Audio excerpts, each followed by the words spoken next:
The Queens of Spice podcast is created for adult audiences only. It contains cursing, vulgar content, dark humor, descriptions of sexual acts and desires, and is not suitable for listeners under the age of 18. Some episodes may also contain subjects that are triggering for listeners. Please take care of yourself. Is that the sound of your ovaries exploding?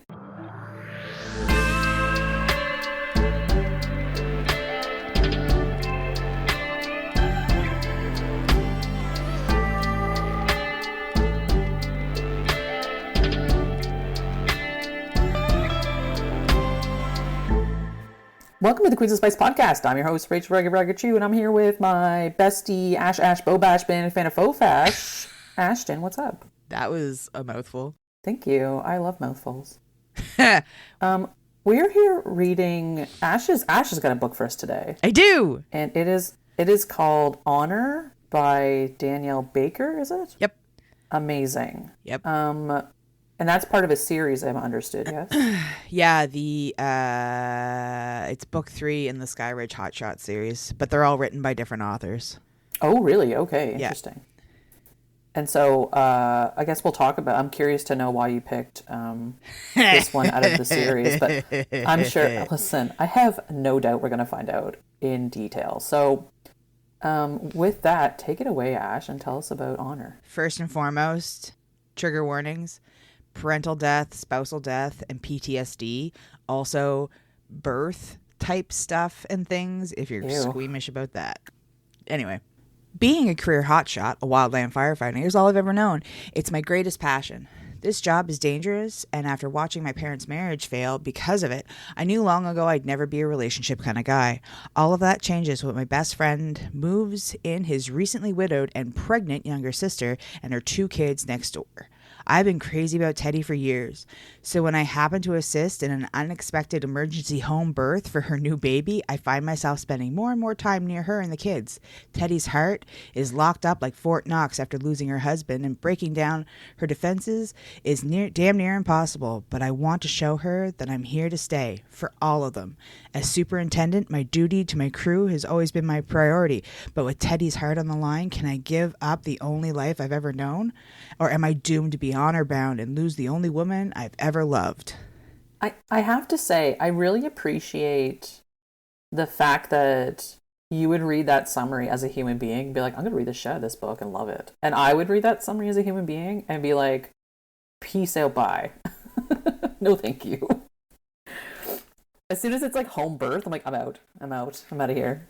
This is not for Rachel. Yeah, look, I knew that this book, and like picking out the spot to read, I was like, it was so hard, because like there's some parts that aren't spicy but are part of the spice that I really wanted to read, because like, but also I knew it'd make you uncomfortable. And I was like, ooh, it's my turn. I appreciate that. But what I will say is this. Part of the reason that, I think the reasons that I picked this book are obvious probably to you. It's not the same structure as like, I mean, it is the same structure. It's different than other single mom romances in that she is currently pregnant. And you said she's widowed? Yes. Yeah. And she's pregnant with her. Yeah. Oh, look, there's a whole thing. And like with the way the books are written, you meet Teddy in the second book pregnant because she's friends with Violet, who's the main character in the second book, and like she has her baby in the second book, but like you don't know any of this stuff that's going on other than the fact that she and Vi are friends. Like there's this constant overlap. Like you meet Teddy in the first book, kind of similar to like other books in a series like this, but like it was just a little different. So all the books start, like each one of the books start at the same like the prologue is at the same spot. It's just different aspects of the same spot. So 6 years prior, they're at the funeral for Garrett Makem, which is Xander. He's the main character. It's his dad. He was lost in action. He gave his life to basically get his team out. And Xander's best friend Cal was the last person to see Garrett alive. So Cal is the first book, and he has to tell Xander that his dad died. And so you get a lot of like insight into Xander and like what being a firefighter means to him, and the history of that. Like, he thinks about how he hates his father's the urn because his father's ashes aren't there. They're actually scattered on the mountain. His mom's there, and she's, quote, mourning the man she loved and lost 30 years ago and now just lost again. Like, you introduced to his brothers, Zach and Joel, who are both structural firefighters. You find out that Xander followed his father to Sky Ridge, Washington from Michigan, where he was born. Knowing the risks, and like you get this whole, like, his mom basically gave his dad an ultimatum because like they leave and then they come back and then they leave and they come back, and it's like a lot of really dangerous work. She basically told him, if you leave this time, you don't bother coming back. And this was when Xander was 11, so she lost the love of her life to the love of his life. And like there's a lot of reflecting on how important the job is, and like it's one of those things you can't know unless you know. So Xander left when he was 25 to become a hotshot. He was born to be a hotshot. It's kind of sad because his dad was like 12 weeks away from his retirement and he was the superintendent. So now Xander's the superintendent, and that kind of sucks for Xander. So that sounds sad. Sad. He's at the whatever, and his crew shows up and they're all wearing their gear. Great. Going through the motions of thanking everybody. And this is where I put my first quote. All people are created equal, but only a few become firefighters, his dad had once said. And then his mom makes the comment about how he loved these boys so much, and this, quote unquote, this so much. And like, Xander sees how hard it was on her and how she wishes that he had loved her as much as he loved the fight, like, his job enough to say, yeah. And so at this point you get, like, he vows to honor his father's bravery and sacrifice because honor is all he has in the wake of his grief. So yeah, that's kind of he'll never let himself fall in love. He'll never do it. He can't. The quote is, "I'll never date a single mom." And I was like, ooh, someone needs to punch you in the nads. Someone's gonna be dating a single mom real quick. Honest to God. So in the second book, there's a character, the main character is Rowan Kingsley. He fell into an ash pit and got injured, which is kind of how his friend died. It was a whole thing. But that's where this book starts. That does not sound fun. Yeah. Yeah. It's a whole thing. Like his best friend was Jake Taylor, and Jake died that way. And like Jake's sister Violet, twin sister Violet, was like Rowan's one love kind of thing, and she's a burn nurse. Anyway, it's a whole thing. It was delightful.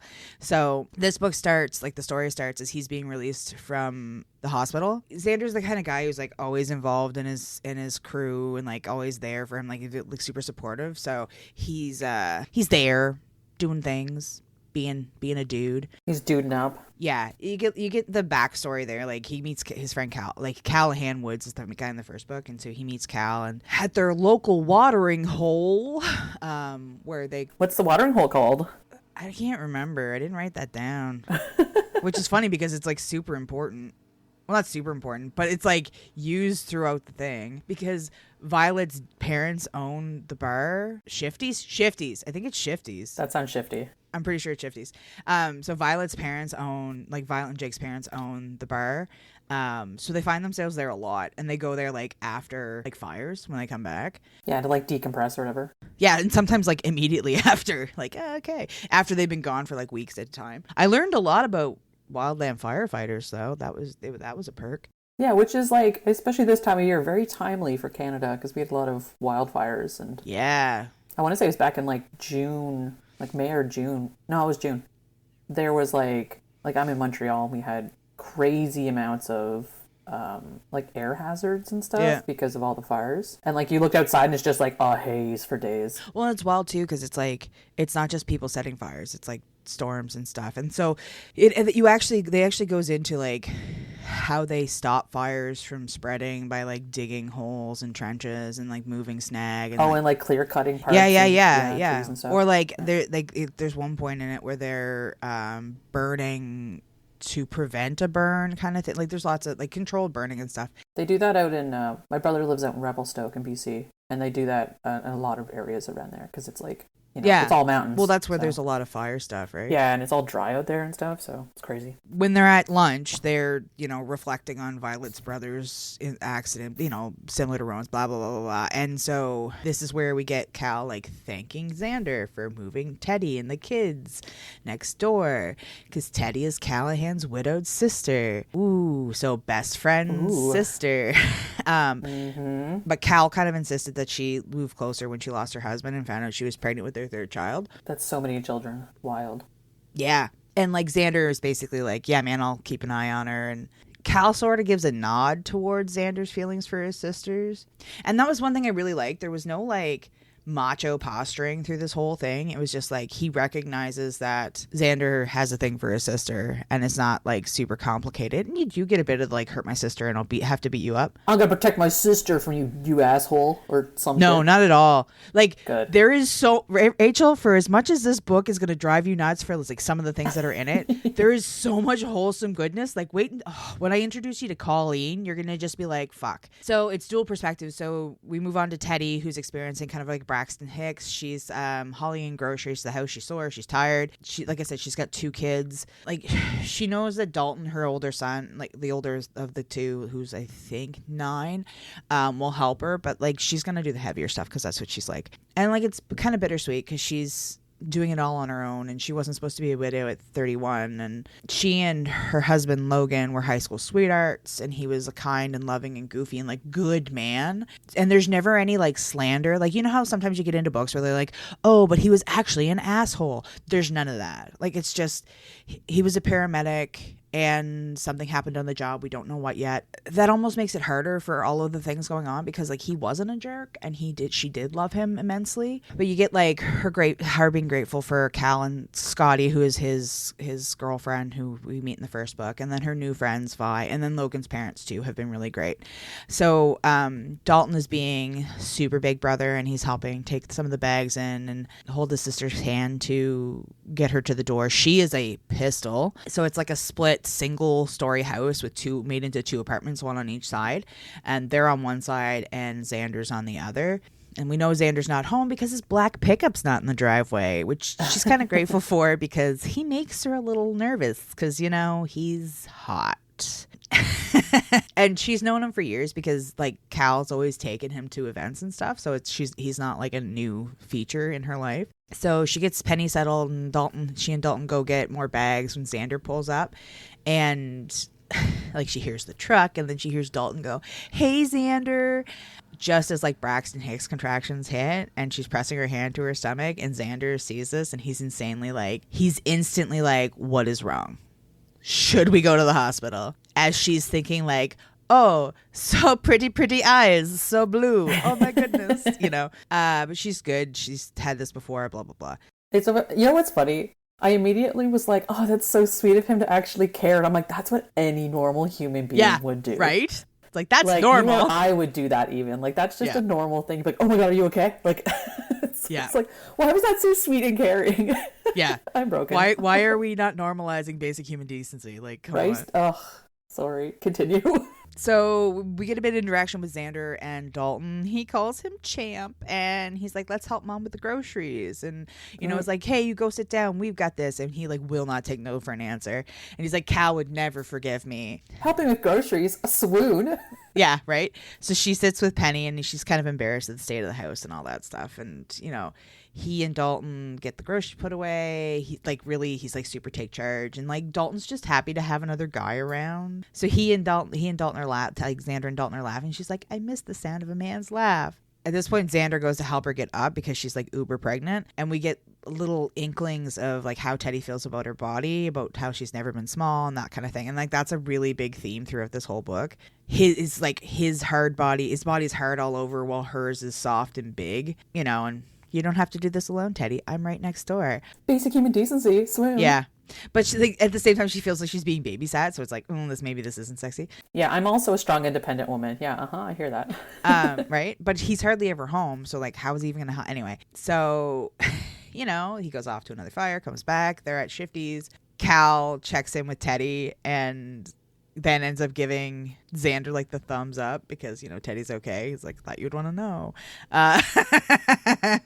So when he gets home, he's getting out of the shower and he hears noises from Teddy's apartment, and there's like a knock at his door, and then there's another knock, and when he opens the door, he almost knocks Dalton over, and Dalton is like terrified, and he's wet, and there's like pink stains on his khakis, and then there's like a painful sound, and Dalton's super upset, so Xander immediately takes control, tells Dalton to take Penny into the bedroom, and he's so good with the kids, and like Teddy is in her bathroom trying to clean up after her water breaks, and she's apologizing to Xander for Dalton to go in to get him because he was supposed to get her phone, and he goes back and asks permission to touch her, which is like again, basic human decency.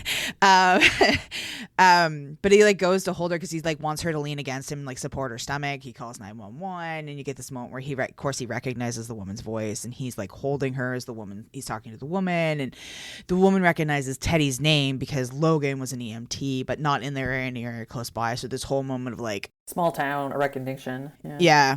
Like should he call?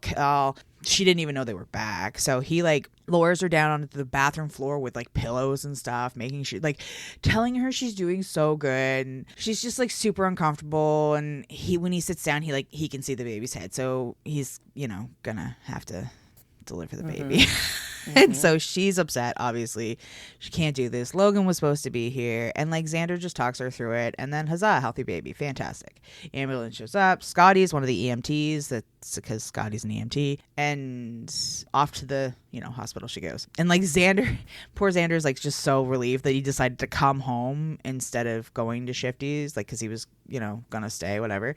And he calls her sweetheart and kisses her on the forehead and tells her that he's proud of her. Oh my God. Yeah.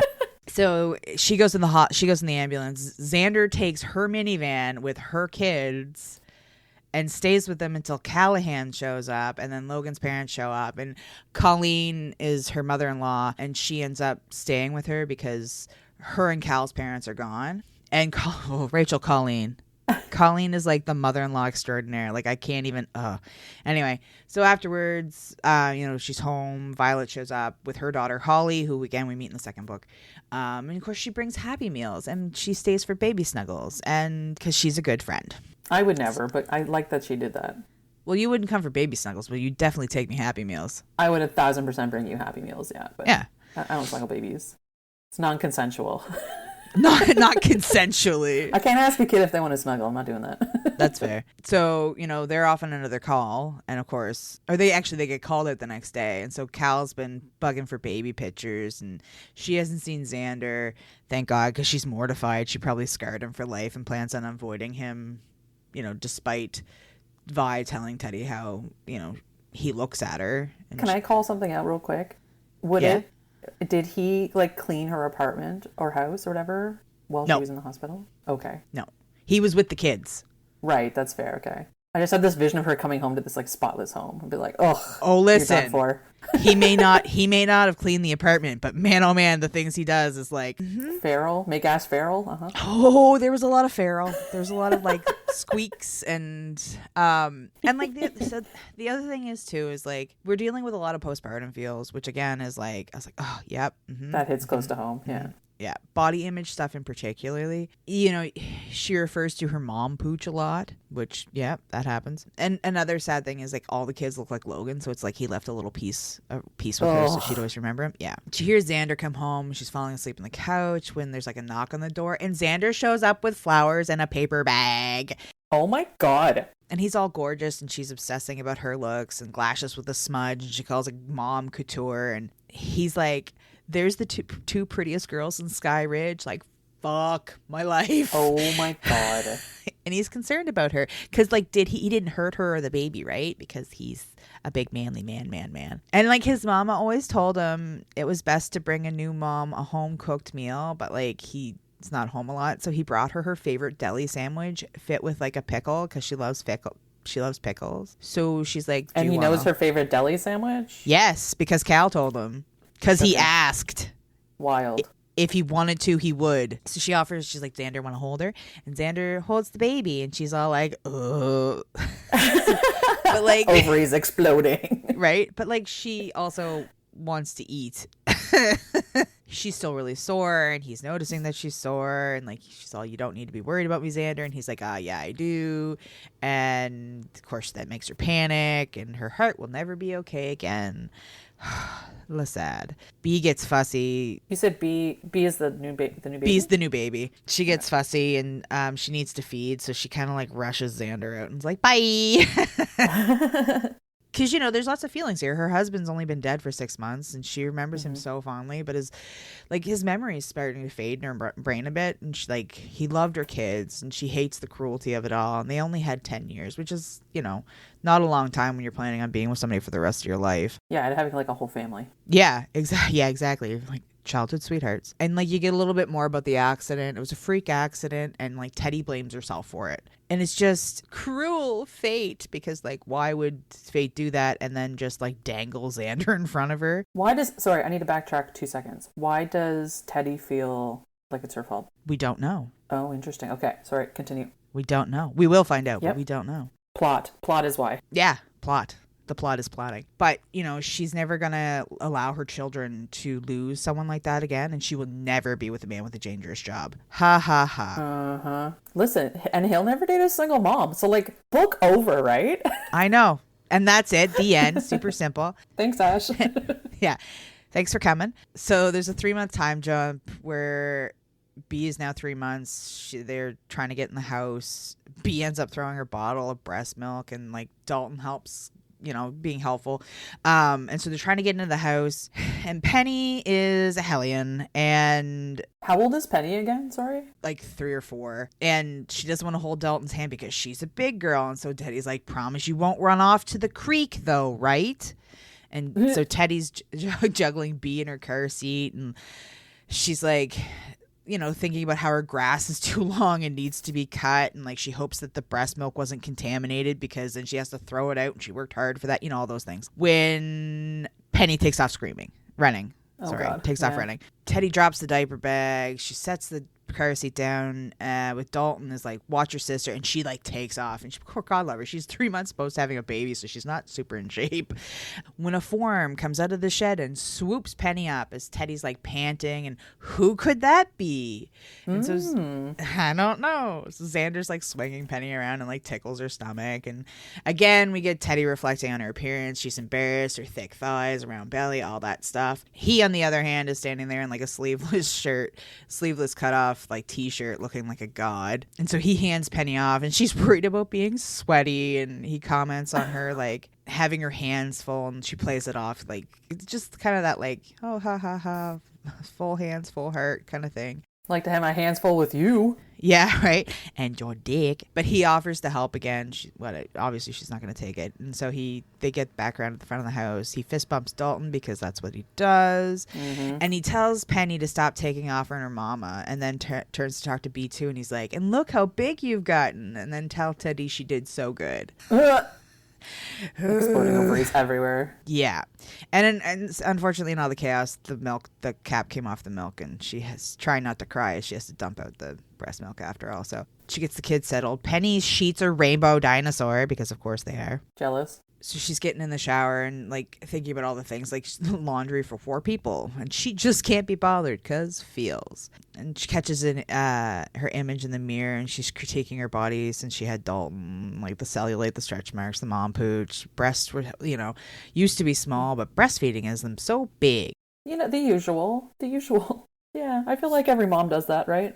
Exactly. Like super realistic. And like some days she feels like she can do it, and other days she just wants to cry herself to sleep. And here we find out like she has taken off her engagement ring, but she has not taken off her wedding ring, and she's just not ready for that finality, because that means like he's not coming back. Then we get a Xander switch, and he can hear her crying through the walls, and he hates it.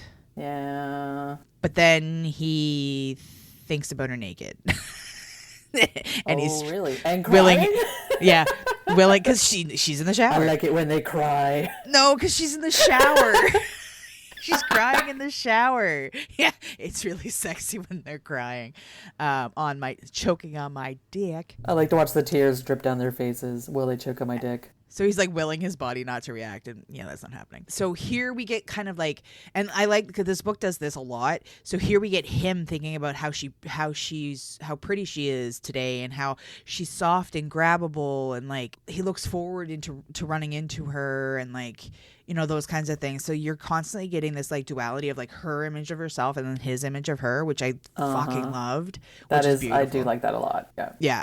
So, you know, he has a cold shower, but like you find out he inherited this townhouse from his dad, and he was going to sell it because he doesn't really spend a lot of time there, but for some reason he's spending more time there. And like summer has been like the work is through the summer has been busier than usual, and which normally he likes, but suddenly he's not so keen on it. Wonder why.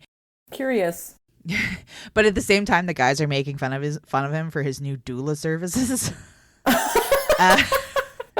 So he ends up out back, sitting on his patio to have a beer. He does drink a lot, like not like in excess, but he has a beer a lot. Like it's often like he's having a beer. Yeah, like gets home at night and just has a beer. Yeah, exactly. Which I'm sure is like very normal. It's not in my life, but like that's a thing. This is a thing. Media has told me that that's a thing people do, but I don't know anyone who does that. I don't think. Yeah. And from my headspace, I was like, does he have a drinking problem? And like, no, he doesn't. But in my head, I'm like, yeah, some people just do that. They just like, I'm just gonna have a beer. I'm like, one beer? I think too, it really outlines like his single status, because like he has no that's like a bachelor. So. Yeah, that's a bachelor thing to do, sort of thing. Yeah. So he's like observing his patio versus her patio, and hers is like covered in toys and chalk, and you know, his place is very like kind of Spartan because his dad didn't stay there a lot either. But you know, we're also getting like he's getting older, and he's almost 43, and his body is getting sore, but he feels like his body is getting softer. And so like, you know, the image that we have of ourselves is very kind of present. He like, because he's getting older and he's getting gray hair, and he's not as strong as he used to be, but he is. And he's 43. Yeah, and he does like a super crazy physical job. At this point, Teddy kind of startles him. There's no sign that she's crying, but she's wearing a robe and she looks all soft, and he wants to touch her. And he wonders, like, does she like what she sees, kind of thing? And like, Teddy just wants to thank Xander. Penny may have been sent by the devil himself. She's not sure what to do with her sometimes. Is it maybe a middle child thing? Xander poses that maybe it's a Woods thing. That's their last name. And she agrees because Penny is a lot like Cal and her dad too, always running headfirst into things. And like, Teddy gets a bit self-deprecating, and Xander gets after her for it and tells her he doesn't want to hear her talk about herself that way because she's perfect. And of course, Teddy obsesses over how he said that. And surprise, surprise, a very long, very dead part of her is woken up. Attraction is accompanied by guilt because she's thinking about him in all of the ways. And maybe she's just horny and lonely. Xander is also off limits, so she worries about him when he goes out. And maybe she cares about him as more than a friend. So maybe he's not off limits, but maybe he is. So she can look, but she can't touch. But she can't touch herself. Complicated. Yes. But she can touch herself while thinking of him. Oh, but why not? But why not? That's silly. You should absolutely do that. Right. So he watches her ass as she leaves and recycles his beer bottle because he's a decent guy and he recycles. I don't know why I felt like it's necessary to put in, but it felt important. Common decency, recycling. Right? I love it. And he goes to bed when he hears it. His name. It? Hermione. Oh, fuck yes. Yes. Yes, girl. And he should be ashamed. Because he gets himself off as he hears her come. He's so turned. Yeah. Yeah. And he wishes he could feel it, but he needs to not because it'll never happen. Never. Good times. I predict that it will never happen in 1 million years. Good prediction.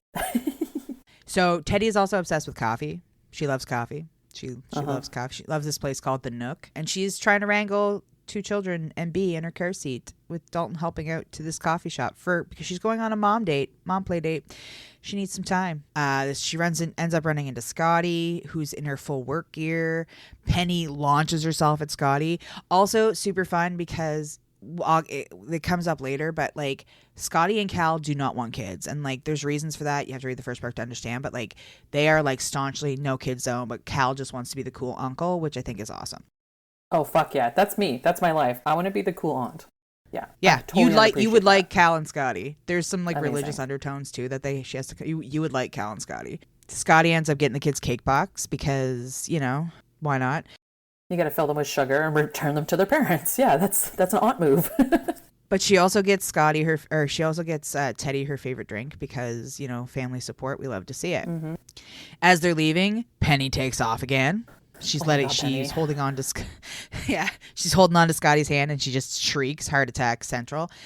Uh-huh. And then there's Xander swooping Penny up as Cal gets out of Xander's truck. Yeah, so Xander's holding Penny and he's looking at Teddy like he wants to eat her, and he swoops in, he takes Bee's car seat and he's like, make sure to angle her away from the sun because like what? And he's like, Dalton, buddy, why don't you take your mom's diaper bag? We should really help out where we can. And this is when he says it. This is when he says it. Go on. Tell me what he says, Ashton. Let us help you, Mama. Huh?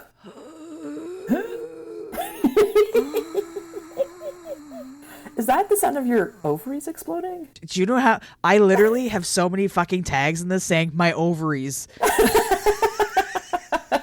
Literally after I wrote that, it says my ovaries. And Teddy likes it. She's feeling self-conscious about her body again, But like Xander's like, here, let me take this stuff and you can drink your cold coffee before it melts. That's a novel thing. Of course, she gets cream on her lip because why wouldn't she? Xander's brain short circuits. His mouth is bone dry, but he's worried he's drooling. He was supposed to stay away from her, but nope. Before this, we got, from her, when it was in her perspective, we got her outfit and how she was hesitant about it and she wasn't sure and her, but now it's in his perspective and how hot she is and fuck he wants her and like cinched waist, full hips, like all of this stuff. Again, fucking love to see it. So this is in front of her brother and sister-in-law, yeah? Yeah. Oh yeah, he's helping out. Okay. He's like he is not shy about when he helps her at all. No bones about it. Okay. Nope. Brilliant. And like he knows Cal's gonna give him shit about it. And like they actually had to park really far away from the car, so when he realizes this, he's like, "Holy shit, she's a superhero!" And he hates so much that she has to do it on her own. And of course, he's checking out her wide ass as she puts her stuff in the car and hands the toddler off, and like accidentally rubs his arm up her chest. As one does. And like he thanks Dalton for helping and asks Penny if she's gonna behave for her mom, and then he's like talking to be all cute and like Teddy's being super mom. And like then he's like standing between her and traffic. Mm-hmm. Yeah. I hear you. Like so she thanks him and he's like, I'll see you soon, Mama. Yep. Mm-hmm. So, yep. So he of course he goes back. Mm-hmm. He gets back to Cal and you find out the truck was actually his dad's and that's why he has this old black Ram, whatever. Cal has like the be careful with her Xander talk, like that whole thing, because the bigger they are, the harder they fall, and shit, he's not wrong. So Teddy goes off on her play date, and Vi is like, did you get hit on? She's like, no, I'm a hot mess. And Vi's like, yeah, hot mess is still hot. You totally got hit on. She tells Vi about Xander and Penny. And Vi's like, he was flirting with you. And Teddy's all like, nah. And Vi's all, he's grumpy and stoic. And then Vi's like, I'm a dick girl through and through, but I motorboat the shit out of you in this. Loved it. I love supportive friends. They're great. And like this is what you get in the scene. It's like, there's a lot of support, a lot of this, a lot of that. And like Teddy ends up trying to breastfeed and she's trying to put B underneath a blanket, but B keeps kicking off. And like Vi is like, you wouldn't want to be covered basically. So it's like no shame in like breastfeeding in public. Oh yeah. And Vi also works at the bar that her parents own. It's kind of sad because her brother Jake died the same year that Xander's dad died. So like Xander's dad died and like a few months later Jake died. They are at the bar, and Cal calls him out, like, on staying at are you staying at the bunkhouse or at home? And the men are all, like, chirping on Xander. And Cal's like, you think I'm going to take it easy on you, Soup, just because you have the hots for my sister? And, like, says this in front of Vi. And she's like, I knew it. I knew he has a crush. And he's like, he does not. Chirp, chirp, tweet, tweet. Give him a hard time. He doesn't date. His job is the love of his life, just like his dad. And this is where you get the first, I don't date single moms. And he says it so harshly. And like, he's just looking out for her because she's doing it all on her own, that kind of thing. He definitely doesn't have feelings for her at all. No. And so Vi gets kind of spicy and she's like, sounds like she's lucky to have someone looking out for her, even if it's obligatory. And he's like, oh, well, this isn't going well. I should have just gone home. And so Vi is scolding him and like, you basically giving them, you be damn lucky to have her. And then he says, I'd rather be single forever than put somebody as amazing as Teddy through that hurt. Like, oof. Yeah. And Vi's like, you know what? Teddy doesn't want to date either. But now Xander's like, I don't like this. I don't like this. Like, you know? So. Yep. What if somebody else swoops in and claims that one? Yeah. Right? Mm-hmm. Maybe I want her now. Maybe Vi's into her. I mean, Vi is super supportive, but Vi also wants Rowan's dick. Fair. So Colleen is Logan's mom, and Colleen and Kent, I think, is her husband's name, and she's Logan's mom, and so she's checking in on Teddy on the phone, and Teddy admits she's not sleeping well. So Colleen basically is like, Kent, do we have any plans this weekend? And she's like, nope, we're coming up on Friday. Watch the kids. You can have a break. You know, get a hotel room for yourself, kind of deal. And love that. Yeah. And we also find out that Teddy got a call from a local agency because she gave herself like 4 months maternity leave after having B. And so but she's also been off since Logan died. And like, is she ready to go back to work? And like, she doesn't want Colleen to think that she's basically living off the health insurance, or like living off Logan's life insurance or the sale of the house. What does she do for work? This is where we find out she was a dispatcher. Oh. Yeah. Ooh. Oh, layers. No. Oh, no. I see where this is going. Yeah. And like, Colleen, God love her, she's nothing but supportive. She knows that Teddy has nothing but the kid's best interest, and she's like, you don't have to work if you don't want to. Like, stay home until B's in school, whatever you want to do. But Teddy does miss it, and she was good at it until she wasn't. Mm-hmm. Colleen assures her like what happened to Logan was not her fault, and like, she was supposed to be doing grief counseling, but she finds it difficult since B was born because like they moved, and so there's a drive and the kids, and you know, these thoughts of like, what if I get someone else's spouse hurt or killed? So of course she gets on the phone with Vi, and Vi is immediate like, what's wrong? Because if nothing was wrong, she would have just texted. I was like, haha, millennial mindset. Yeah, believe me, anytime someone calls me who I know, I'm like, oh, who fucking died? What's going on? That's why when I wanted to call you the other day, I was like, I'm going to call you, or I asked you if I could call you and told you nobody was dead. Yes, I really appreciate that. Honestly, like from the bottom of my fucking heart, I appreciate that. I was like, this is a better conversation over phone, but I'm not going to give Rachel a heart attack by just calling her. But she invites Vi out for like girls' night with rom-coms, boozy drinks, relax. Love that. And then we also get a piece of like Xander's on the phone with his brother, and whose like ex left him with 3 little girls, and like she's a bitch, whatever. I love, you know what? I can pause for a second. I love seeing women in male-dominated fields. Yes, that's good. I'm glad they flipped the script on that, because that's it. Because well, I mean, like I'm not glad anything, but historically that's a man thing to leave. Oh, I see what you're saying. Yeah. No, sorry. Not, yeah. Uh-huh. I was like, Teddy's a dispatcher? Scotty's an EMT? Like, what are we talking about here? Yeah, sorry. No. Fair. That it's the woman that did the shitty thing. Yeah, women dominating male-driven fields. Yeah. Mm-hmm. Yeah. We love to see women being sketch bags, too. I love seeing women being pieces of shit sometimes. It's refreshing. So we find out that their dad actually wrote them all letters, and for some reason, Zach has Xander's, so he put it in the mail. And so, of course, losing his dad was the hardest thing he ever go through. He drank too much, he fucked too much, and put himself in a lot of really dangerous situations. And then just realized his dad would have been disappointed in him, so he stopped. They get their orders for their next trip shortly after this. He sends out the text to Rowan and Cal, and you get a bit of like dark humor at this point, like a view into like what their lives are like, because there's a fire ban, and the fire got started by tourists setting off fireworks, and they didn't survive. Ooh. And there's a natural selection joke in there. Yep. And like, yeah, but also he's like, man, guys, somebody died. And they're like, okay. Instant karma, but yeah, that's sad. Yeah. So as he's getting ready to leave, he notices Teddy's lawnmower is out, and like half the lawn is cut. And he's like, okay, I'll cut it when I get back, kind of thing. And he hears, B crying. And Teddy talking, and then sees that she's out front. And he startles her, and she's all sleep rumpled, and she's nursing, and she's in like boy short panties, and he's transfixed, and like asks her if he needs help, and she's like, I'm just looking for the pacifier that she like dropped in the car, and you know, she couldn't find it and she didn't have the energy, blah blah whatever. Of course, she's not wearing shoes, which he's for some reason obsessed with. Some guys like feet, that's a thing. And like, so she's in her like whatever, like with a robe open, and somehow at this point she's managed to close her robe, and he's marveling how she can do so much one-handed. Show you what else I can do one-handed. Giggity. Moms are more like moms are superheroes. And he's like, yeah, if you need anything, just call. And she's like, yeah, I'll just call you while you're at a fire. I'll make sure. He's like, well, I'll make sure my phone's always charged. He gets the pacifier for her because he's a good guy, and he's watching her ass sway and jiggle as she walks away, and he's half hard at it, of course.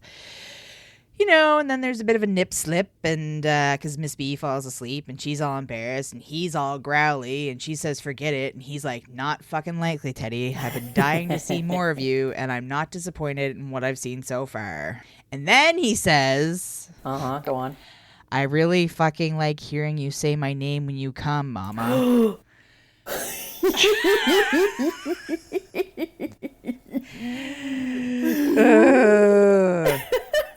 Yep. Anyway, so he goes to work. I'm sure he does. Yep. But here you get kind of like a view of what like the job actually is, like digging trenches, cleaning snags. He's thinking about the fire, but he's also thinking about Teddy, and he's never been so tied up over a woman. I liked these little bits of like what the job actually is, because like, I mean, I think it's one of those jobs that you kind of like assume you know because it's in the name, but there's so much more to it. At this point, he's been gone for about 2 weeks, and he's like kind of wishing he had someone check up on her at home. And Rowan's on the phone with Vi, so he's like, how's Vi doing? And Rowan's like, Teddy's doing good too. So Colleen and Ken show up. There's mom guilt, but these are like, they're so supportive, and they're like the best in-laws ever. So they get the girls' night. Then of course Xander comes home, and he can't wait to see Teddy, but her van's not home. Dun dun dun. So he goes through all of like the thoughts. So but Dalton rushes over to Xander, and Xander's like, is Teddy okay? And Kent is about to do Teddy's lawn, and like Dalton's gonna help, and he's like, I'll do it. You spend time with the grandkids. So he just gets home from being at work for 2 weeks, and is dirty and gross and hasn't slept because they work like 14 plus hour days, and they sleep on the ground and all of this crazy shit, and he's gonna do her lawn. So Teddy comes home to Xander mowing her lawn. Hello, hot neighbor. And then he comes over and offers to help her with her bag. And she's like, the first thing you do before getting sleep was to mow my lawn. And he's all like, what's that got to do with me carrying your bag? So they flirt a bit. Colleen invites Xander in for a drink. And then Penny rushes at him and is like, ew, you're all sweaty. Like, yes, you're all sweaty. And Teddy, God love Teddy. She like kind of primps a bit, and then she notices her wedding ring, and she's like, why are you feeling this way about a dude? Anyway, blah, blah. So we get a little, right? So we get a little Colleen meddling. Why don't you walk Xander to the door, Teddy? And here we get him like scolding her for folding in on herself because he says she's perfect. But we get this whole like not ready to date, but she can't do casual. And he says, I know, it's okay, you don't have to say it. I want you to know that I'm here and I see you, sweetheart. Every fucking part of you, beautiful. We should kept an ovary exploding count throughout this. Honest episode. To God. Really should have done that. Regretting it now, but how many times does Ashton go, ooh, yeah, like when you're actually reading the book, do you like make faces and make noises like when these things happen? There's squeaks. There's definitely squeaks. I apparently make a face. I've been told like if I'm reading and something like naughty's happening. I make a face. The naughty gets no response. The like adorably that gets faces. So Xander does end up getting his dad's letter, but he's not ready to read it. He has his nap. And when he gets up, he's decided he's not going to go out, but he's going to stay home and cook steak. And at this point, Teddy's family comes home from supper, and we get more of Colleen meddling. Like, oh, it smells so good. Xander must be grilling. Go say hi. And sends her out with beer. And go Colleen. Fucking Woman of the Year. I'm telling you. And like she calls her sweet girl. It's just I love Colleen. So she brings him the beer. His neck is sore, and Teddy realizes that he's hurt. And he just explains he slept wrong at Spike Camp and like the sleeping arrangements. And like Teddy had no idea about the job because she worries, and so she didn't want Cal to tell him. She's getting little pieces filled in here, and Xander won't accept the beer unless she has one with him. He keeps offering her, like, he doesn't want to eat in front of her. He keeps offering her like pieces of his meal, and she's like, no, I ate way too much. I should have had salad, but I had pasta and the breadsticks were so good. And here, like, Xander is determined to change how she views herself. Yes, she's gonna have to pump and dump already, so she might as well have a beer. And they're talking about the job and loss, and she's sad. She seems so sad, and he just wants to hold her, but he also feels guilty for ogling her with the chubby in his pants. He likes her in his space though, so he's all like, all the feels. She ends up sleeping on the couch because Colleen and Ken are staying over. She's got a lot of like feelings. She's upset because Colleen's pushing. She's upset at Logan because he died, but like and then she's upset with herself because she was the one that sent Logan out on that call. And it would be selfish to start something with a hot shot. Like, why couldn't Xander be in a boring accountant? So he's still out on the porch when she makes her way out there, and Xander's stiff and still, and she's massaging his neck, and he pulls her around front and unties the robe, and he tells her she's beautiful and pulls them together, and he's straddling her thighs, and of course she wants up because she's too heavy, and he wants her right there. And he's all, I don't want to do anything you don't want to do, but I really want to kiss you. And they kiss. Yeah. And he admits here that he was attracted to her even when she was married, even pregnant with another man's baby. I still wanted you, and fuck, I hated myself for it. Baby. He's like playing with her boobs and her breasts, and Did something happen with them?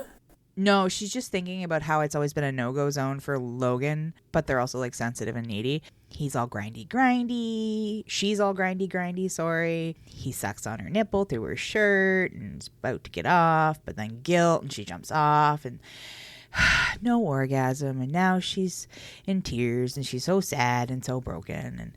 And he's like, you're not broken, sweetheart. And he's hugging her, and he doesn't want her.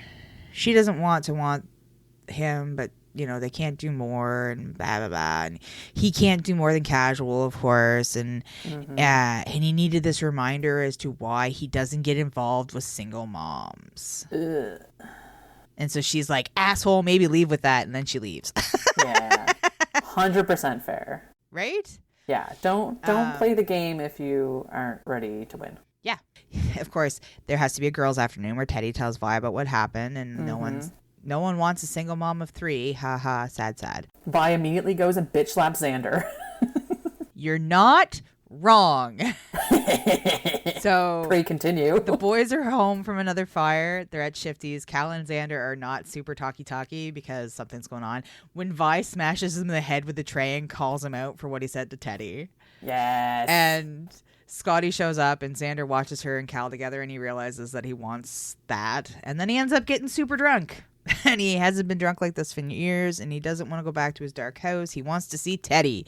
And of course, she's on her step, and she's all, oh my God, is he okay? Because Cal's trying to like wrangle him back into the house, and Xander doesn't want to go, and he digs his heels in, and he's watching Teddy, and Teddy helps Cal get, of course, Xander in, and Xander grabs her by the hand when she tries to leave, and he knows he should be embarrassed, but he can't focus on anything other than the fact that Teddy's there, and Teddy goes to get him Advil and water, and she comes back in while Cal's trying to get Xander undressed, and Cal's like, I'm going home. She ends up leaving Teddy there, and he like Xander knows that he's dirty, like physically dirty, like he's physically like he has not cleaned himself yet. But he presses his head to her chest, and she holds him back, and they have a moment, and he knows that she needs to leave, and she kisses his forehead, and but like, and I should say that when she leaves the house like this, she has her baby monitor on her, like at all times. There's never a moment, like she is like mom supreme. I had no doubt in that whatsoever. So she texts Vi, asks why Xander was so drunk.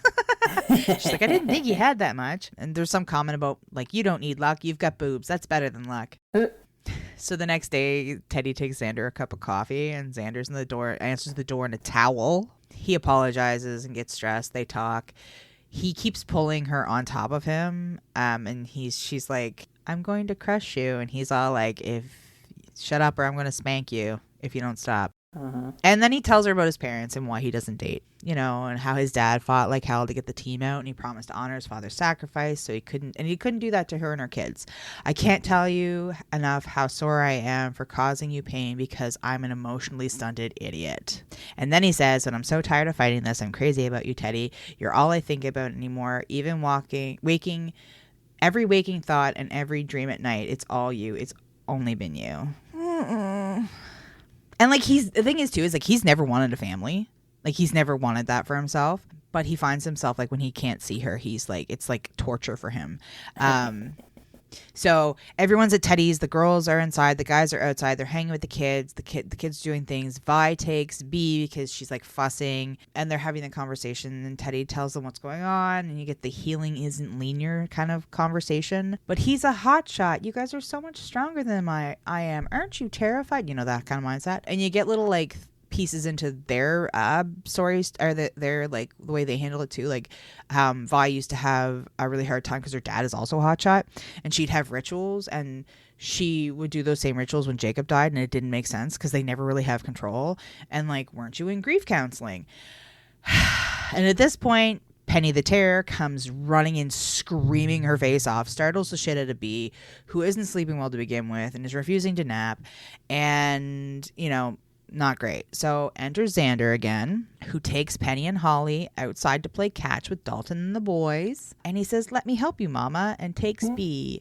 And she settles because she's a little traitor. And Xander has magic baby touch from Vi. So Xander kisses the corner of her mouth and heads outside with the guys and the kids. Enjoy your wine, ladies. Yep. Vi's gonna hit him again. Vi's like, Daddy Xander has some kinks up those sleeves. What sleeves? He's definitely... He's not wearing sleeves. He's definitely a dominant, but like a soft dominant. Yes, please. Oh, yeah, and he's an ass man. Yeah. You got that going for you. The kids are just kind of like passing... The guys are just kind of like passing the kids outside. And like they're like, Vi, don't look now. Your man has the tiny human. Why is that so hot? And he like points to himself, points to the baby, and points to her, and she's like, yep, that man is so getting me pregnant. But not Scotty though, because she and Rowan don't want babies. And they get the quote, baby poop makes my egg schloop right back up my fallopian tubes. Facts. I just hear a kid start screaming anywhere out in public, and I'm like, oh yeah, thank heaven. So glad I don't have kids.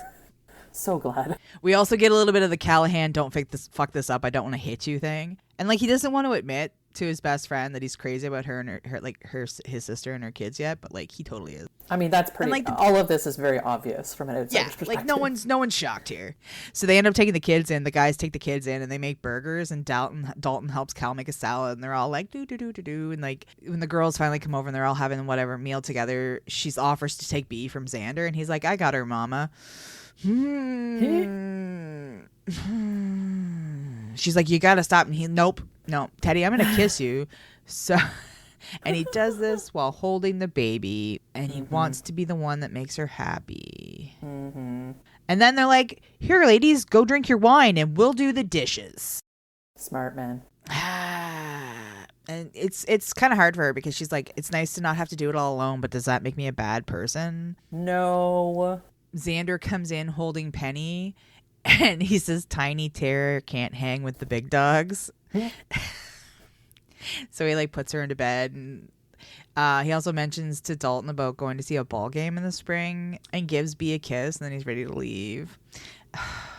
So, everything's all settled. Teddy's getting ready for bed. There's a tap on the patio door. B's pacifier was left at Xander's house, and he like knows how important it is. She thanks him for everything, like the ball game in particular, because Logan was supposed to take Dalton to a ball game, and obviously that didn't happen. And like, she says it's sweet even if it doesn't happen. He's like, what do you mean? And she's like, it's 7 months out, right? Like, why would you? And he's like, no, I keep my promises. And he tells her that he's crazy about her, and her kids are a part of her, and it'll likely need to happen before the fire season, but he's gonna do it. And then they kiss. And we're like 62% into the book, and this is when they finally have sex. Okay. For the first time. Excellent. Yes. You know, we get the "you're so wet, is this all for me, mama?" Oh. Get out of your head, mama. Tonight you're allowed to think about how amazing we feel together. Got it? How many times can you come before you're begging me for mercy, Teddy? It's just been a long time, Xander, and obviously not since B was born. Sometimes it can be a little painful at first. Then I guess I'll need to do my job and make sure it's not. Sir. Yep. And it's sad because he cleans her up and he goes to leave and she's like folding in on herself, and he realizes like how it looks to her, like, because he's just like, well, fucked her and leaving. Then he offers to stay and hold her. But they wake up to Xander's phone going off because there is another fire. Of course. I was like, here we go. Let's go. Yeah. Here comes And like she doesn't want him to go. Yeah. Right? But she knows it's selfish to ask him not to leave. And then they have sex again, and she ends up leaking all over the bed and is embarrassed, but Xander finds it hot. Yeah, of course. And so she's getting cleaned up, and Xander's coming out of the room with B in his arms, and he helps B get settled to nurse. And he's never not wanted to go on a call before, but now he like doesn't want to. And like, God, Cal ends up calling him out at one point about making sure he's serious about Teddy because she's not his type. And what do you want me to say, Cal? Huh? I chose women that were were the opposite of her on purpose because there's no fucking confusing them for who I really wanted. I've been crazy about your sister for years, man, but she was married to the perfect fucking husband that gave her 3 incredible kids, and I'm just crazy about. And then he died, and I know I'm not worthy of her, damn it. I'm not worthy of those kids. That's quite a statement. And like he made his dad a promise, and he's bound to honor that first. He loves her, but he loves the job too. And like Teddy's the strongest woman that either of them know, but Cal kind of doesn't know if she's strong enough for this. And he's basically like, you come home to her every time. Like, Teddy ends up going on the job interview, which is great. Thank you, Colleen, for coming to support and all the stuff and things. She has to do mandatory counseling and a psych evaluation, which is a requirement anyway, but it kind of stings a bit. So kind of to decompress, she goes to have coffee and ends up having an anxiety attack at the coffee shop. Super sad. When a body pulls her into a hug and Xander's there and he just got back and Colleen told him that she had an interview and that she was also supposed to take an hour for herself, and he knew that she'd go get coffee, and he says, you're the first person I wanted to see. And he asks if she's okay, and she tells him about Logan, and here you find out he was sent out on a call in the middle of winter and was struck by a passing vehicle trying to load like the person into the ambulance, and Teddy obviously was the dispatcher. And she's never really talked about this outside of grief counseling. Here we have him being supportive in a different way. Like, yes, that happened, but like, how many people have you saved? Do you miss it? Those kinds of things. And when they're walking out, he puts his hand on her back and realizes that she's wearing shapewear, and he gets so mad and he wants her to throw them out. So they get home, and Colleen, of course, being meddling, is like, we're taking the kids so you can have a proper welcome home. And sexy times. Go Colleen, high five. Right? And threatens to the shapewear. He admits that, he loves her and he doesn't just want casual, da-da-da-da. And we just get a lot of, like, domestic stuff where they're hanging out together and he's helping her clean and, cooking supper. And, like, she comes in at one point and he's dancing in the kitchen, singing with B and Penny. Oh, my God. And, like, so we get to Dalton's birthday, and she's all like, am I allowed to be this happy? So she's watching him with the kids and realize, like, it's time for her to take the wedding ring off. Now, he's on another job. It's just a simple one. He's going along on on a quad, and bam, accident. He's thrown from the quad into some razor wire. Not, like, the worst thing in the world, but not great either. By this point in the book, Teddy is back to work, and so she gets the call. Of course she does. is all like getting the information, and she's like, how is he doing? And the guy goes, hey Op, how's Soup doing? And like Teddy immediately starts to panic because that's what they all call Xander. At that point, Cal has started to call her, and he's like, he's fine, he's just ornery, he's refusing to get on the ambulance. And she's like, tell that man to get the fuck in the ambulance. Yeah. So of course she meets him at the hospital, and he's being all like flippant, like this isn't the date night I had planned, and just super gloomy and send me back out. And like Teddy now is like scared. Like she's been scared before, but she's like now actually scared. And here we have Colleen enter again. And she's like, she always knew that she and Logan would end up where they did just because they loved each other so hard. Not the death part, but like they would love each other that hard.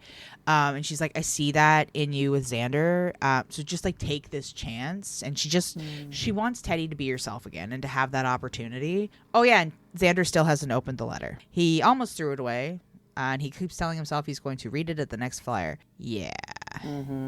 He doesn't want to come home. He's like, I'm just going to like stay. And Ted's like, no, you're coming to my house, but no sexy time because you're sore. So he gets a blowjob. Don't move around too much. Let me blow your brains out with my mouth. Teddy's driving the kids to school, and Dalton's like, is Xander going to die too, like Dad? And he misses his dad, and he made a wish on his birthday. Oh, don't be mad. I figured since you two like each other a lot and we like him too, that it wouldn't be too bad, but I wished for Xander to be my new dad since I don't have one anymore, and I think he likes me and Penny, and baby B will never get to have a dad, and I'm scared that if he does get to be my new dad, that he'll die like Dad did, and then I'll have lost 2 dads. Oh my God. Fuck my life. Right in the heart. And I'm crying. Yeah, that's totally fair. That sounds like a cry-inducing scenario. Here's where we get kind of the, it's not a breakup, but it's like the third act kind of like trauma, so to speak. Yeah, like she's pulling away from him. Well, yes, kind of. Xander gets a call. There's a crew missing. They have to leave in an hour. And she's like, you are still hurt. And he's like, we have to go. There's a crew missing. And like, if I could stay, I would. And she's like, you can choose me. And he says, I told Scotty I wouldn't beg you to stay, but I'm not brave like Sia, Xander. I can't watch you walk away from me. There's this big back and forth, big fight. He pulls her husband into this, and he's like, you're asking me to give up the love of my life while you're still wearing another man's wedding ring. Oof. Shots fired. And he leaves. Like, and I mean, like, yes, slightly toxic, but also like, I don't want to say he gets a pass because of everything else, but like things get said when hurt. I was mad at him, but like I understand too. Obviously, he and the boys leave, and she's never really followed the news before, but she's now following the news because she's kind of like obsessed. And she let him walk out without telling him that she loves him. Of course. And that's, yeah. So this might be the last opportunity I ever had. She realizes that she did a thing. So they're gone like a month. Holy shit. Yeah, like it's this is a big fire, and like he can't keep doing this. He misses her, and at this point he does read his dad's letter where he, of course, talks about walking away from Xander's mom being the hardest decision he ever made, and he was too proud to admit that he needed somebody that bad. And like there's so many things, and so one of the things he says is like, so if she ever comes to you and asks you to choose here, and she will, if she loves you, like I'm sure she will, you do it without question, without hesitation, because I promise you, you don't want to get to my age and realize you lost the best thing in your life. Of course. So decision made. From Teddy's perspective, Scotty tells Teddy and tells him that the boys are home. So of course roll out. Penny sees them first. They go to like the bunker or whatever, not the bunker, but like where they keep their stuff.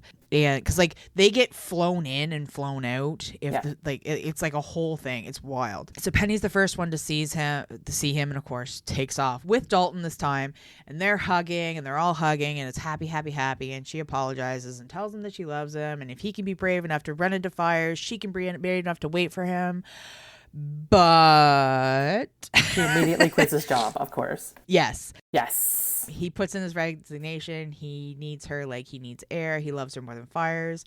I do love this, and I love you all the more for being willing to stand by me, but I know that this is what I need to do to stay with you, to live this life. Maybe put a ring on your finger and do my best to put a baby in you. Guess it's only fair to make an honest woman out of me since you already did the baby part. Oh my. Welcome home, Daddy. So Cal is now Soup. They're home. Sexy times in the shower. He's like, fuck this, marry me.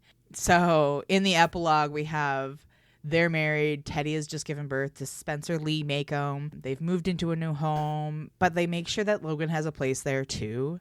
Like, both of their wedding pictures are on the walls, and like he's so good for making sure that like everybody is kind of there. And so they have this moment between Dalton, and he's like, will this baby get to call you dad? And like, can we call you dad too? And he's like, champ, I would be honored if you wanted to call me dad. And that's the book. Oh, are you crying again, Ash? No, leave me alone. Okay.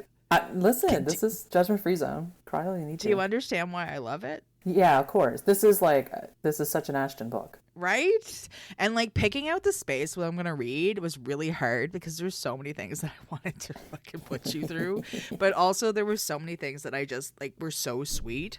Like him threatening to rip her fucking shapewear apart. I love that. I love that so much. Genius. It's very funny when I come to some of these books and I'm like, a man could never write any of this. Like, this is very, like, ingrained in your soul as a woman, a lot of this stuff. Yeah. Experience, stuff that you experience. Yeah, for sure.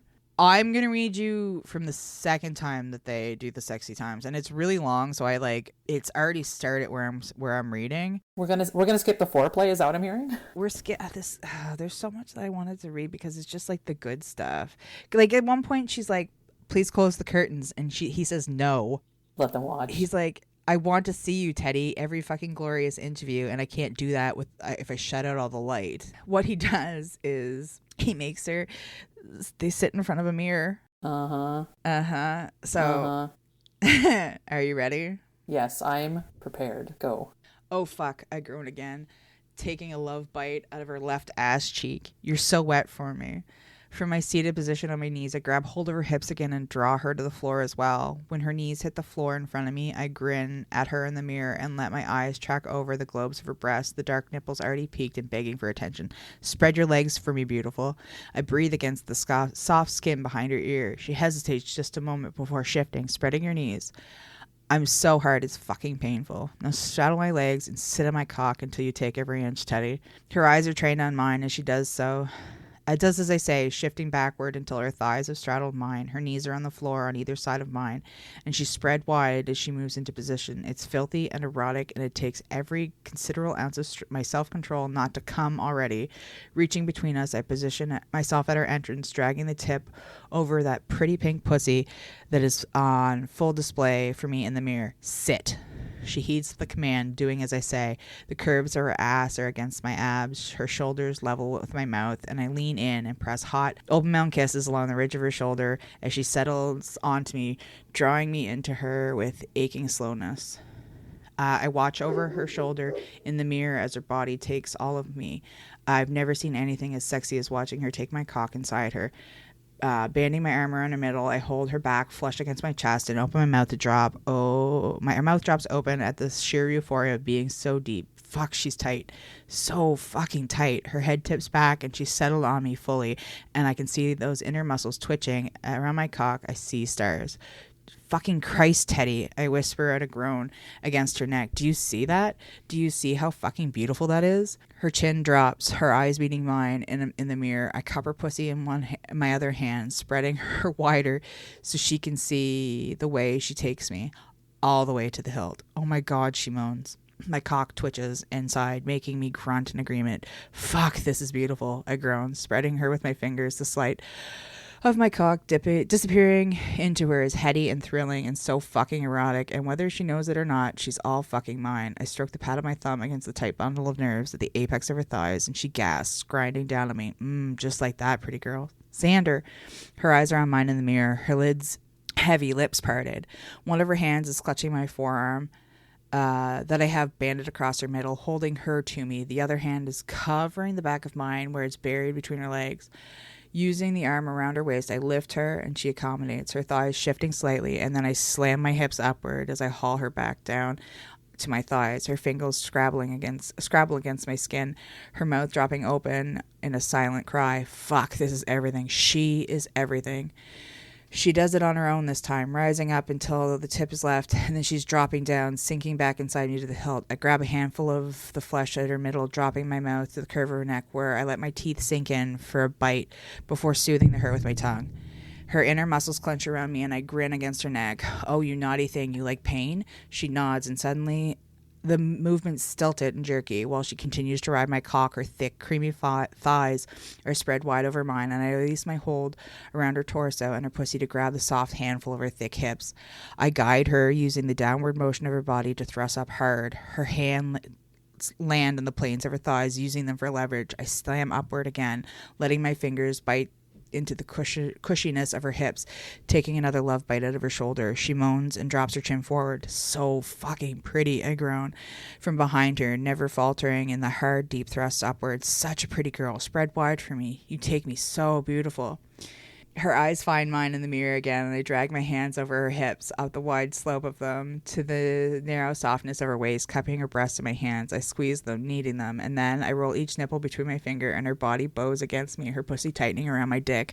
"Oh, fuck, Teddy," I rasp. Pressing my mouth to her shoulder again, I roll her nipples again, and she bites her lip, mewling lightly. "Oh, God, Xander, that's going to make my—" I feel it then, the warm wetness that dribbles between my fingers, and I watch her reflections enraptured as rivulets of white trickle down her nipples. I have pinched between them. I can't help it. I pound upward into her fiercely, the sight of her leaking between my fingers, making me damn near feral. Her hands cover mine. I see a heavy stain of blush that covers her cheeks and chest. "Lower your hands," I command darkly. She stares at me, her lips parted, her breath sawing in and out of them. "Teddy, drop your hands so I can see." She does as she's told, and I grin at her darkly. "Good girl. You will not cover 1 inch of your body from me. Do you understand?" She hesitates, and I thrust up again, earning another cock-twitching gasp from her. "You are the most exquisite woman I've ever seen, sweetheart. Every part of you, even the parts you don't think are beautiful." I let my palms cup her tits again, pushing them together. "These tits, fucking gorgeous. See how well they fit in my hands? Like you were made for me." I slide my palms down until I grab a hold of her waist, my fingers digging into the softness of her stomach. "Do you know how many times I've jerked off to the memory of you pregnant, this body rounded and full? Fuck, I felt like an asshole, like a fucking pervert. But god damn it, you pregnant is one of the prettiest things I've ever seen, Teddy. I've never wanted kids, but fuck me if I haven't thought about what it might like to watch you grow with my baby inside you." Her mouth drops open again, shock entering her features. "Xander, fuck it, I'm all the way in." Anyway, about time she realized it too. I grab handholds of her on her heavy white hips, pushing up inside her, my cock pulsing with the need to come. "These hips, I've thought about nothing else but holding on to these while I fuck you from behind. Christ, the thought of watching my cock pounding into you, your ass in the air and head buried in the sheets." I curve my hand around the fullness of her ass where it jiggles with every hard thrust, every move she makes as she rides me. I give her ass cheek a hard slap, and she mews again as her pussy pulses around me. I groan, gritting my teeth, running my palms from her hips to her tits and back, reveling in the way her softness gives way to my fingers. If all of this isn't bouncing and jiggling around, I'm not fucking you hard enough. "Oh God," she cries, and I know she's seconds away from coming. I drop my hands to her thighs, curving them around the heavy, soft inside, spreading her wide over me. I let my fingers circle a clit, and she sobs as she undulates her hips against me. "Xander, please. You're right there, pretty girl." I breathe into her neck, ride my cock, come all over. "God, I want to feel you." She sobs as her body bows in on itself, and I feel it as she comes hard. She squeezes her eyes closed and tilts her face away, but I'm not about to let her miss this. "Eyes on the mirror, Teddy. Watch how beautiful you are when you come for me." I grit out, and she opens those eyes, those gray eyes, finding mine in the mirror. Fuck, she's stunning. And as she shakes and trembles against me, around me, and I wrap both arms around her torso as she rides out that high. Her inner muscles are squeezing the life out of me, but I hold back because this is about her. Her eyes never leave mine. When she slumps back against my chest, her breaths heaving in and out of her, I nuzzle her neck with my nose, my lips. "So fucking beautiful." I punctuate every word with hot, open-mouthed kisses against her skin, working my way up the side of her jaw. I'll stop it there. There's more, but...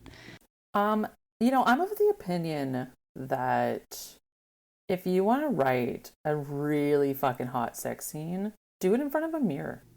Yeah, hands down. Right? Like, I have never read a sex scene in front of a mirror that was lame or bad or any of those things. They're always amazing. But also the way he talks to her is just like, yes. Because, I mean, it's always a case of, like, watch yourself do the thing. So it's like... yes. It's like a reward system almost. Yeah. It's wonderful. Yeah. Always do that, authors. Write sex scenes and mirrors. We're all about it. And guys. Guys who are great. No, yeah, this I mean, is hot. that's a given. Well, thank you for that, Ash. Good. I feel like I can give this a rating. I feel like I can rate this. What do you want to rate it on? Like fires? Fires? Yeah. I don't know. Smokey the Bear. There's only one Smokey the Bear. Nipples? And only you can prevent forest fires. Forest fires, I guess? I don't know. What would... Screaming toddlers? I mean, there are, like, going to be 4 in this book, I guess, technically, all said. Oh, and you know he's gonna put one more in her at least. That's so many children. I know. Look, I don't like that part, but I like all the stuff that leads up to it. That's fair. We don't have to live in that world. Yeah, right? Not my kids. Okay, so it's hot. Let's rate it on 5 forest fires. Okay, 5? Yeah. That is my favorite. It's your favorite number, I know. I picked it specific because I knew how much you like it. I mean, I'll go first. I think, like, all the grossness aside, for lack of a better term, and I mean that that's like a personal critique that has nothing to do with anyone else. I probably wouldn't pick this book up, but the explanation and kind of like sits on the laurels of a lot of tropes that I'm into. Yeah. And I did see a lot of this stuff coming. It was very predictable, but like sometimes I'm not upset about predictability depending on how it's presented. I mean, I'll give it like a 4. A 4 forest fires out of 5 forest fires, I think is reasonable. I love that you rated that 4, even though there was like nipples leaking and pregnancy and all the things you hate. Yeah, I mean, I don't, that stuff is off-putting. But like I said, I wouldn't have picked the book up in general, but if I would have read it, I feel like a 4 is reasonable. I can get behind that. Also, and I'm like slightly proud of myself that I picked a book that was off-putting to you in content, but also had enough stuff in it that made you rate it a 4. I feel like that was like a job well done for me. Yeah, I mean, there's something to be said about like the classic rom-com with like some drama. Like that's always going to be appealing, I think. Even like, I don't know, like I feel like I would watch this on television and it'd be like potato chips, you know what I mean? Like, I need to see the next episode. Well, and, like, I think, too, like, the conflict being conflicty and not, like, personal. I mean, it was personal bullshit, but, like, in a way that at least made sense. And it wasn't, like, oh, this is, like, miscommunication or things that, like, we both find annoying. Yeah. And I think that definitely goes a long way, I think. Well, and, like, the supportive, mother-in-law and stuff, like there was just, it was like the book itself had enough trauma to it that the author didn't feel the need to add extra trauma to the dynamic beyond what was necessary for the story. Yeah, and there's like, I think a lot of it, there's no toxic shit going on here, really. Yeah, exactly. Like even the time frame in which like they have the conversation, he leaves, it's a month, like that's not a big component in the, like it's not a big length of time in the book, so you're not left in this like half of the book with them not talking, or like a quarter of the book with them not talking and they haven't seen one another. Like it wraps up really nicely, and like the revelation is good and like all of that stuff. Like it's very concise, and like the majority of the book is spent building this relationship between the two of them, and they don't, even the conflict doesn't take away from that relationship between the two of them. It doesn't, they're constantly building each other up. And like I fucking loved, because it happened so many times where she would be super self-conscious about what she was wearing or what she was doing or how she looked, and like then you would immediately get his perspective, and it was like those things that she was not feeling about herself were the exact things. It wasn't even like, oh, she's so pretty today. Those things were the exact same things that he was like fucking feral about. Oh yeah, the author knew what she was doing. That's for damn sure. 1,000%. 1,000%. So what I'm hearing is that you're rating this 5 forest fires. I you know how hesitant I am about rating things 5 out of 5. And like, I do, but get it, girl. Burn them fires. Burn that shit down. Like 4 and 1 structural fire. Like she's damn close to 5. What's your only critique then? maybe the writing was where, like, no, but even the writing wasn't that bad. No, you know what? I think I'm getting, like, I read this one and then I read a couple other ones, and in that span of time, I read one that was like insanely repetitive. So I think when I read this one again, my brain was in that, like, I was super honing in on repetitive words because that annoys the shit out of me. So no, you know what? I will rate this 5 because I don't think this was as repetitive as my brain is telling me it was. Because I read a really bad mafia one in between it, and fuck, I wanted to, like, I literally was like, I need to stop this. But yeah, no, okay, I'll rate it 5 because, like, Okay. it hit all of the things that I liked would offset the cranky that I would have about other things. Mm-hmm. There we go. I can get behind that. Yep, cool. Well, thank you for that, Ashton. I appreciate you reading this book so I didn't have to. I think at the end of the day, that's what I have to say about that, because I don't want to read that book, but I'm glad that you did and then told me about it and then curated the parts that I didn't really want to know about. So thanks for that. I appreciate it. The next time we are back, I'm bringing you a very special book that is on your TBR, actually, because it just came out for us. We're in early July.